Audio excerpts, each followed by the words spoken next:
Dear students, welcome to debit and credit channel. हमें उम्मीद है कि आप हमारे लास्ट वीडियोस को देख रहे होंगे।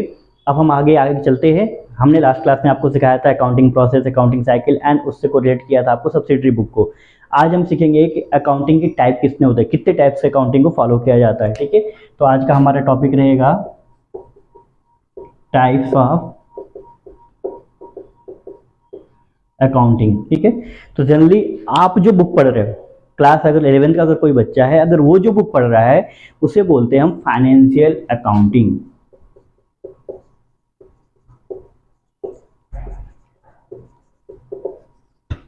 फाइनेंशियल अकाउंटिंग में किसी भी इंडिविजुअल, किसी पार्टनरशिप में अगर कोई बिजनेस कर रहे हो या कोई एनजीओ कोई बिजनेस कर रहा है तो उसके मेथड को कैसे हम वो सारे बुक्स को मेंटेन करते हैं, कैसे अपना प्रॉफिट लॉस फाइंड करते हैं, कैसे बुक मेंटेन करके रिकॉर्ड करते हैं, मतलब वो general ledger, trial balance, balance sheet, ये जो चीज़ें आप सीखोगे ये सारी की सारी चीज़ें कहाँ आती है, फाइनेंशियल अकाउंटिंग में। इसमें जो है एक सोल प्रोप्राइटरशिप, मतलब एक कोई इंडिविजुअल पर्सन अगर कोई अपना बिजनेस करता है तो अपने रिकॉर्ड को मेंटेन करना सीखता है, या फिर अगर आप पार्टनरशिप में बिजनेस कर रहे हो या अगर कोई एनजीओ या ट्रस्ट चला रहे हो उसके लिए जितने भी अकाउंटिंग के मेथड दिए जाते हैं वो कहाँ पे आते हैं, सब फाइनेंशियल अकाउंटिंग में।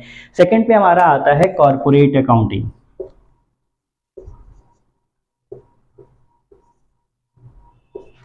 कॉर्पोरेट अकाउंटिंग जो है, अकाउंटिंग ही पूरा लिखिए क्योंकि ये अकाउंट हो गया, तो कॉर्पोरेट अकाउंटिंग। कॉर्पोरेट अकाउंटिंग जो होता है, जो कोई कंपनी अपने बुक्स को कैसे मेंटेन करती है, कंपनीज एक्ट अकॉर्डिंग 1956 अमेंडमेंट 2013 के अकॉर्डिंग कोई भी कंपनी अपने बुक्स ऑफ रिकॉर्ड को कैसे मेंटेन करती है, वो सारी चीजें हम जहाँ सीखते हैं, that is called corporate accounting. इसके बाद मैंने अभी आपको लास्ट लेक्चर में बताया था कि कुछ कंपनीज ऐसी होती हैं या कुछ फैक्ट्रीज का सिर्फ काम, जिनका काम होता है सिर्फ और सिर्फ प्रोडक्शन करना, बुक्स को प्रोड्यूस करना है। ठीक है, तो वो जो अपने लिए तैयार करती हैं, बुक्स ऑफ अकाउंट बनाती हैं, उसके बोलते हैं हम कॉस्ट अकाउंटिंग। जो कॉस्ट ऑफ प्रोडक्शन, इनका मेन मोटो होता है कॉस्ट अकाउंटिंग, इनका मेन मोटो ही होता है कि cost of goods production find करना या cost of goods sold find करना। ठीक है, तो ये जो बुक्स प्रिपेयर करते हैं इनको बोलते हैं हम कॉस्ट अकाउंटिंग। फिर आप एज्यूम करो इसके बाद और कहाँ से आप अकाउंटिंग करते हो, तो आप कभी क्या करते हो, इसके बाद कोई भी बिजनेस में लास्ट में क्या करता है, टैक्स पे करता है या वो जीएसटी पे करता है। तो वो कैसे कैलकुलेट करता है, तो ये सारे आप जानते हो कि टैक्स भी एक हमारे अकाउंटिंग का ब्रांच है। तो इसके लिए हम जो अकाउंटिंग पढ़ते हैं उसे बोलते हैं टैक्स अकाउंटिंग। ठीक है, टैक्स अकाउंटिंग के बाद आप अगर जैसे अकाउंटिंग के नाम सुनो तो आप बार बार, अगर आप कॉमर्स के बच्चे हो या ऐसे भी नॉर्मल पर्सन, हमेशा सुनते रहते हैं कि अरे मार्केट पेड़ कट रहे हैं, ये हो रहा है, गिनरी खत्म हो रही है, तो ये प्रॉब्लम्स हो रही है, वो प्रॉब्लम्स हो रही है। क्या इनसे भी कोई लॉस होता है या क्या इनसे भी प्रॉफिट होता है? पेड़ लगाने से अकाउंट में क्या प्रॉफिट या पेड़ लगाने से अकाउंट में क्या लॉस, इनसे भी हमारे ऊपर इफेक्ट पड़ता है। ठीक है, तो आप जल्दी देखोगे अगर कहीं कोई इंडस्ट्रीज ओपन हो रहे हैं या कोई कंपनी खुल रही है तो वहां आसपास में इन्वायरमेंट को जितना भी हार्म होता है उसको कंपनीज एक्ट के अकॉर्डिंग, कंपनीज एक्ट 1956 अमेंडेड 2013 के अकॉर्डिंग कंपनी का एक गाइडलाइन सेट होता है कि जितने आपसे हार्म्स हो रहे हैं उसके एवज में आपको इतने प्लांटेशन करने होंगे, तभी जाके वो कंपनी को लीगल अथॉरिटीज अप्रूवल देती है। ठीक है, तो ये सारी चीजों का रिकॉर्ड जहां पे मेंटेन किया जाता है और कैसे कैलकुलेट किया जाता है कि कितना एनवायरमेंट को हार्म हुआ है और इसको कैसे मेंटेन किया जाएगा, इसके लिए जो अकाउंटिंग बनाया जाता है इसे बोलते हैं इन्वायरमेंटल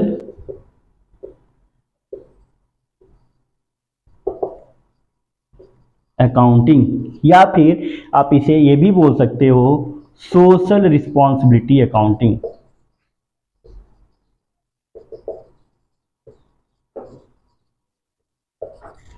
और अभी करंट में बिफोर 4 to 5 ईयर एक नई अकाउंटिंग की खोज की गई है। ठीक है, जिसे हम बोलते हैं ग्रीन अकाउंटिंग।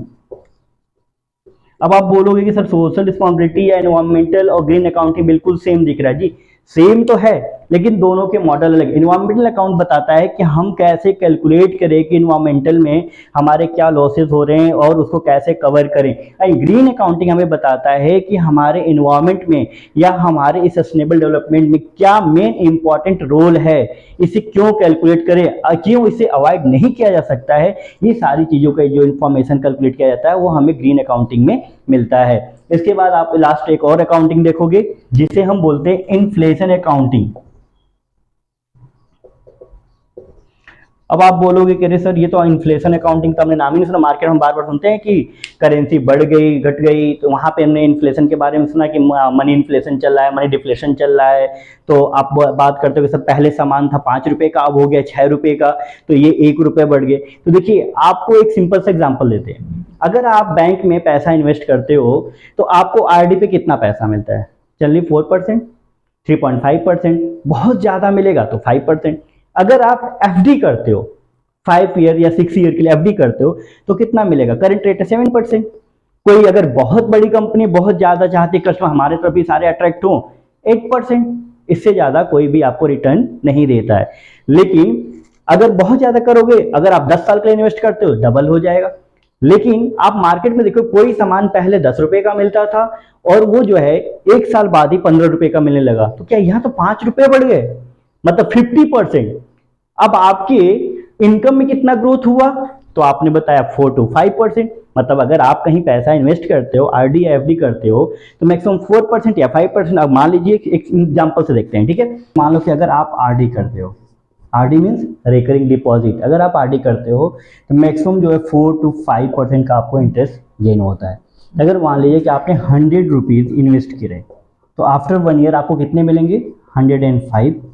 मतलब मैक्सिमम कितना हो गया? 105।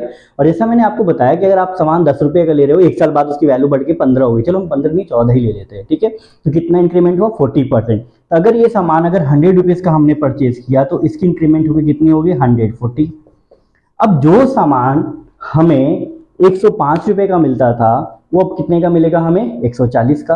अब हमारी इनकम 100 से बढ़ के हुई कितनी? 105। और हमारी जो इनकम हुई वो कितना हो गया? सॉरी, जो गुड्स की प्राइस होगी वो कितनी? 100 से 140। तो अब बताइए कि 100 रुपये वाला सामान आपने इनकम ग्रोथ करके 105 किए, लेकिन वो सामान आपको 140 में मिले, तो कैसे खरीदोगे? तो ये बीच के जो 35 रुपीज है इनको कैसे रिड्यूस किया जाए, कैसे कंपनसेट किया जाए, या इन्फ्लेशन को कैसे कंट्रोल किया जाए और इसको कैलकुलेशन कैसे किया जाए, इसके लिए एक नई अकाउंटिंग है जिससे कॉल इन्फ्लेशन अकाउंटिंग। और एट लास्ट एक और अकाउंटिंग है हमारे पास जिसे हम बोलते हैं मैनेजमेंट अकाउंटिंग।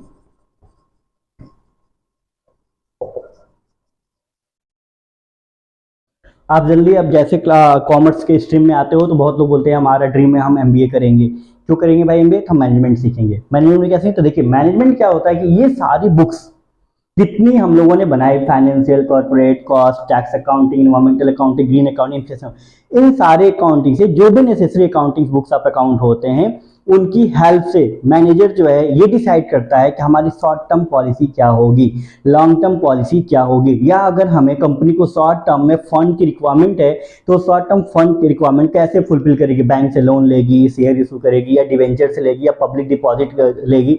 तो ये सारी चीजें कैसे होता है, ये सब चीजों को पे आप अकाउंटिंग सीखोगे, that is called management accounting. इसे मैनेजरियल अकाउंटिंग भी कहा जाता है। Thank you.